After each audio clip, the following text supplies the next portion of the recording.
Doktor, bir xanım izləyicimiz yazır ki, qızım 17 yaşındadır, amma oğlanlara yox, qızlara maraq göstərir. Bu hormonal ola bilər. Yenə qayıdırıq cinsi inkişaf dövrünə, cinsi yetkinlik dövrünə, həm qızlarda, həm oğlanlarda. Bu dönəmi xüsusilə valideynlərə çatdırmaq istədiyim nöqtə odur ki, bu dönəmdə öz övladlarına diqqət göstərsinlər. Həm oğlana, həm qıza. Nə baxımdan? Çünki orqanizmdə bir cinsi inkişaf dövrü başlayır. Təxmini eyni yaş dövrləri kimi götürsək, qız uşaqlarında qadın hormonlarının inkişafı nəticəsində təbii ki, qız uşaqları qadın tipli böyüməlidir. Orqanizm tam qadın orqanizminə uyğun inkişaf olunmalıdır.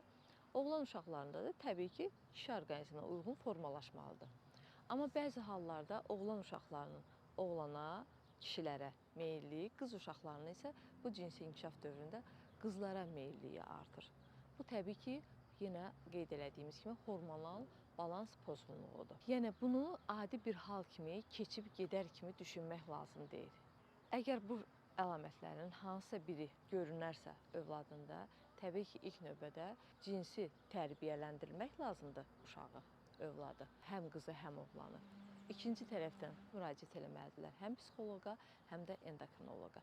Endokrinoloji olaraq yenə hormonal səviyyədə olan, orqanizmdə, qanda olan hormonların səviyyəsi yoxlanılır və təbii ki, kənara çıxma varsa onun qarşısı alınır. Psixoloji tərəfdən də o artıq psixoloqların işidir, mən ona qarışa bilmərəm. Amma ikili müalicə daha düzgün, effektiv ola bilər.